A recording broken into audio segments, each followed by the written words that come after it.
दोस्तों नमस्कार, जोहार। चलिए जानते हैं झारखंड सूबा की ताज़ा खबरों को, लेकिन उससे पहले अगर आपने अभी तक इस चैनल को सब्सक्राइब नहीं किया तो सब्सक्राइब कर लें, जिससे कि आपको झारखंड सूबा की ताज़ा खबर रोजाना मिलती रहे। सबसे पहली खबर, देवघर एयरपोर्ट से दिल्ली की रात्रि उड़ान सेवा स्थगित। 15 जून से 3 महीने तक रहेगी बंद दिल्ली एयरपोर्ट टर्मिनल 2 में मरम्मत कार्य की वजह से निर्णय किया गया। देवघर से दिल्ली की रात्रि उड़ानें 15 जून से 3 महीने के लिए स्थगित होने जा रही है। इंडिगो एयरलाइंस ने दिल्ली एयरपोर्ट के टर्मिनल 2 में चल रहे मरम्मत कार्य के कारण ये निर्णय किया है। कंपनी ने 14 जून के बाद की सभी रात्रि उड़ानों की बुकिंग रद्द कर दी है। वर्तमान में दिल्ली से इंडिगो की फ्लाइट शाम 5:15 में उड़ान भरती है और 7 बजे देवघर पहुंचती है। वापसी में यह विमान देवघर से शाम 7:40 रवाना होकर रात 9:30 में दिल्ली पहुंचती है। अगली खबर, राज्य के गोड्डा जिले में नाबालिग आदिवासी युवती से सामूहिक दुष्कर्म। शादी समारोह में आई थी लड़की, 10 युवकों ने मिलकर किया दुष्कर्म।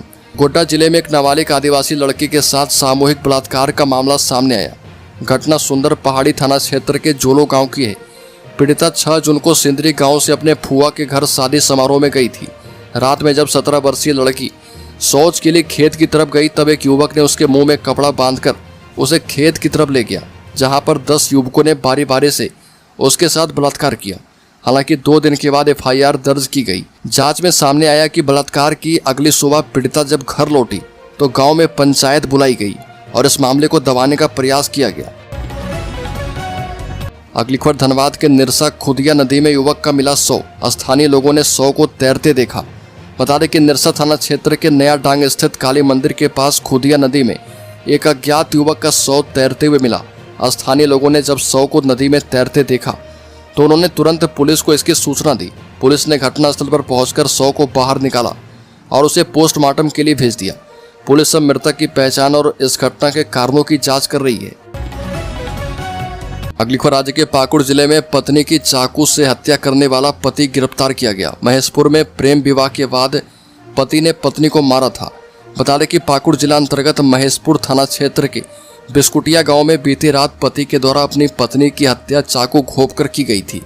वहीं मामले को लेकर पुलिस ने कार्रवाई करते हुए हत्या आरोपी पति मानिकपुर गांव के रहने वाले अमित दास को गिरफ्तार करते हुए जेल भेज दिया है। मृतका पुतुल मड़ैया के पिता रामलाल मड़ैया ने बताया कि उनकी बेटी की शादी 13 साल पहले सिंदरी गांव के वकील मड़ैया से हुई थी। पुतुल के 2 बच्चे हैं, 11 वर्षीय पुत्र और 8 वर्षीय पुत्री।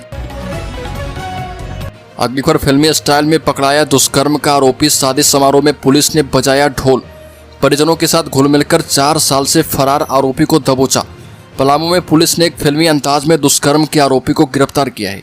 पाटन थाना क्षेत्र में 2021 में एक लड़की के साथ दुष्कर्म का आरोपी दिलीप महतो पिछले 4 साल से फरार चल रहा था। पुलिस को जानकारी मिली कि आरोपी अपने साले की शादी में शामिल होने वाला है। पाटन थाना प्रभारी लालजी के नेतृत्व में पुलिस टीम ने खुद को रिश्तेदार बताकर शादी समारोह में प्रवेश किया। पुलिस कर्मियों ने ढोल बजाया और मेहमानों के साथ घुल मिल गए। जैसे ही दिलीप महतो समारोह में पहुंचा, पुलिस ने उसे गिरफ्तार कर लिया। अगली खबर, धनबाद में चोरी की धातुओं का भंडाफोड़। 225 किलो सिक्के समेत लोहा, तांबा और एल्यूमिनियम जब्त किए गए। धनबाद पुलिस ने रांगाटांड बस स्टैंड से चोरी की धातुओं की खेप जब्त की है। पुलिस ने 33 बोरियों में भरा चोरी का लोहा, तांबा, एल्यूमिनियम और सिक्के बरामद किए हैं। इनमें 14 बोरी लोहा, 11 बोरी तांबा, 5 बोरी एल्यूमिनियम और 3 बोरी सिक्के शामिल हैं। सिक्कों का वजन करीब 225 किलोग्राम है।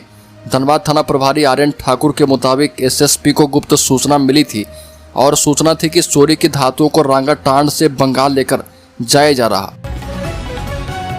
अगली खबर, लुंगी बनियान गिरोह के चोरों ने लिखवाई FIR। कहा कि चोरी करने गए थे तो गांव वालों ने बहुत पीटा।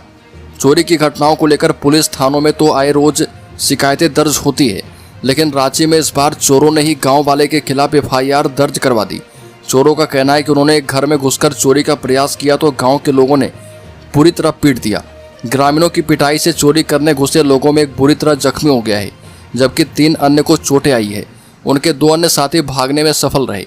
चोरी के आरोप में पकड़े गए बंगाल के आसनसोल निवासी विजय कुमार ने FIR में कहा कि वह और उसके 5 साथी 4-5 जून की रात करीब 1 बजे एक मकान में चोरी करने के इरादे से घुसे थे।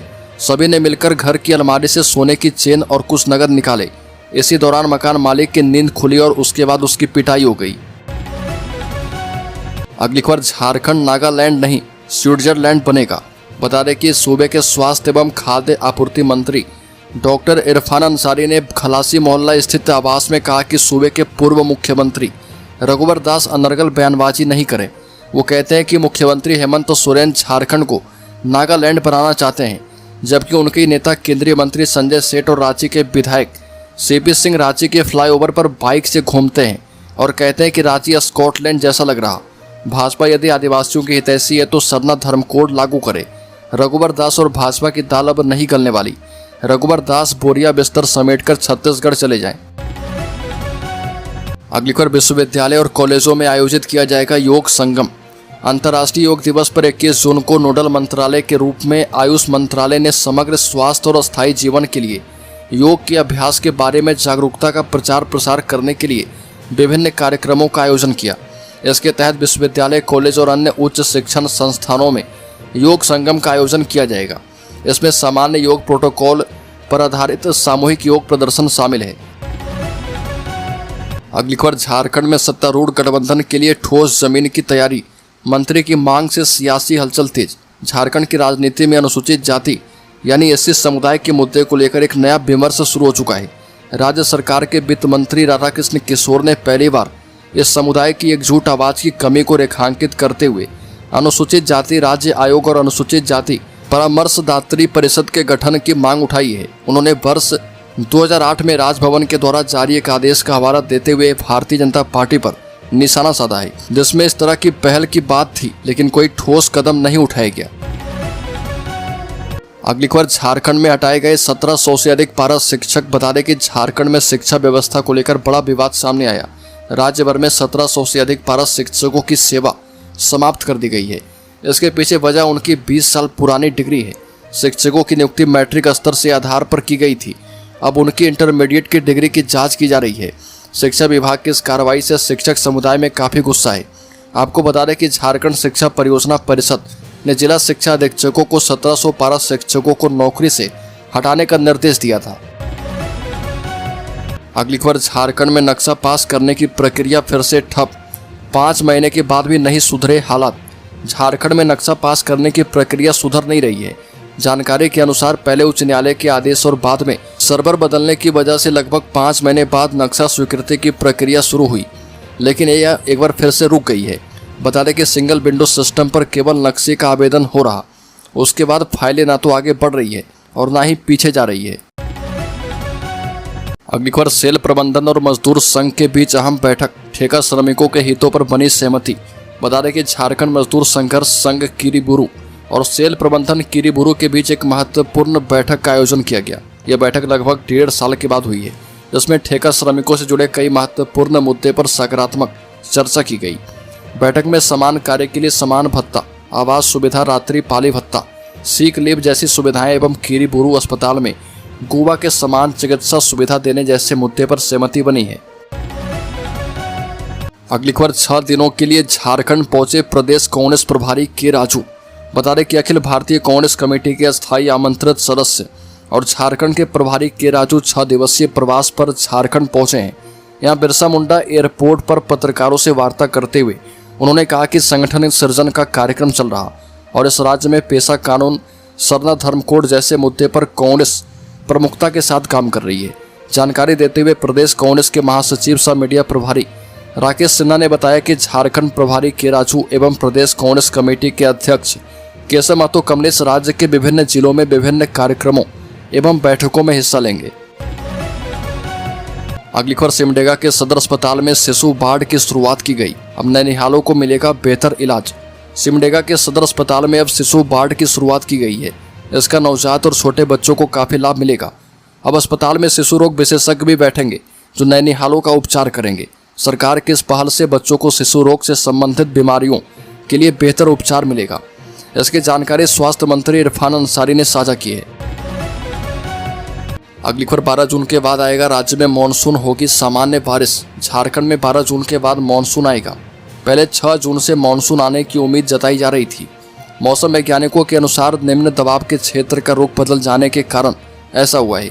इस बार पिछले वर्षों की तुलना में कुछ पहले ही भारत में मानसून आने की उम्मीद जताई जा रही थी।